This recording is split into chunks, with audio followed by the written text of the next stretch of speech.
तुम्ही जर ICDS supervisor मुख्य सेविका एक्झामच्या प्रिपरेशन करत असाल तर तुम्ही जे काही स्टडी करताय किंवा जी काही तयारी करताय त्या करताना एक प्रिकॉशन किंवा एक काळजी घ्या. ठीक आहे. बरेचदा हे होतं की कॅन्डिडेट सिलेबस कंप्लीट करताना किंवा सिलेबस कंप्लीट करण्याच्या मागे लागून क्वालिटीवर फोकस देत नाही. ठीक आहे. क्वालिटी निग्लेक्ट होऊन जाते.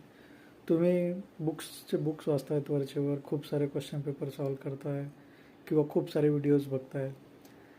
That's fine. ठीक आहे. पण ते करत असताना क्वालिटीवर कॉम्प्रोमाइज करू नका. म्हणजे तुम्ही जे अभ्यास करताय तो व्यवस्थित टॉपिकचा सिलेक्टेड अभ्यास करावा. ठीक आहे. कारण होऊ शकतं वेळ तुमच्याकडे कमी असेल आणि हा टिपिकल मानवी स्वभाव आहे की दिलेल्या वेळात जास्तीत जास्त काम मला करता आलं पाहिजे. ठीक आहे. ती तर ठीक आहे, काळाची गरज आहे किंवा तुमच्या एक्झामची रिक्वायरमेंट आहे की तुम्हाला तुमचं सिलेबस करणे आवश्यक आहे. पण ते करत असताना क्वालिटीवर नक्की फोकस द्या. कारण काय होईल, तुम्ही जर क्वालिटी निग्लेक्ट केली तुमच्या अभ्यासाची तर तुम्ही जे एफर्ट्स टाकले आहेत ऑलरेडी किंवा तुम्ही टाकणार आहात ते सुद्धा व्यर्थ जातील.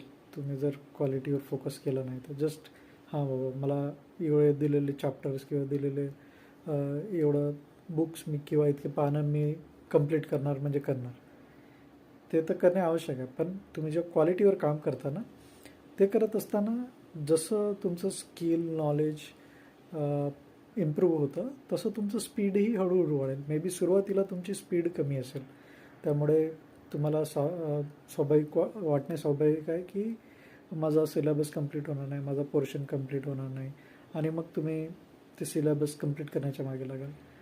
पण त्यातसुद्धा पहिली प्रायोरिटी तुमची क्वालिटी असली पाहिजे. तुम्ही क्वालिटीवर जेव्हा फोकस कराल आणि ते करत असताना तुमचा स्पीड जसा इम्प्रूव्ह होईल, तुमची एफिशियन्सी इम्प्रूव्ह होईल, तेव्हा मग त्यात ऑटोमॅटिक तुमचा जो क्वांटिटी आहे ती पण कवर होईल. अदरवाईज तुम्ही जर आधी जर क्वांटिटीला प्रायोरिटी दिली तर तुमची क्वालिटी डेफिनेटली निग्लेक्ट होईल आणि ती तुम्ही रिकवर नाही करू शकत ओव्हर पिरियड ऑफ टाईम. तर ही एक छोटीशी टिप होती, just I wanted to share. तर ही टिप तुमच्या फ्रेंड्सबरोबर शेअर करा जे ICDS सुपरवायझर मुख्य सेविका एक्झामसाठी प्रिपेअर करत आहेत. आणि या चॅनलला तुम्ही आधी जर भेट दिली असेल तर तुम्ही बघाल की मी खूप सारे व्हिडिओज बनवलेले आहेत, वेगवेगळ्या टॉपिक्सवर डिस्कस केलेले आहेत, टिप्सवर स्टडी आयडियाजवर केलेले आहेत. तर तुम्ही ते या चॅनलवर बघू शकता आणि चॅनलला नक्की सबस्क्राईब करा. आणि तुमचे जर काही क्वेश्चन असतील तर कमेंट सेक्शनमध्ये विचारा. दिस इज डॉक्टर नितीन सायनिंग.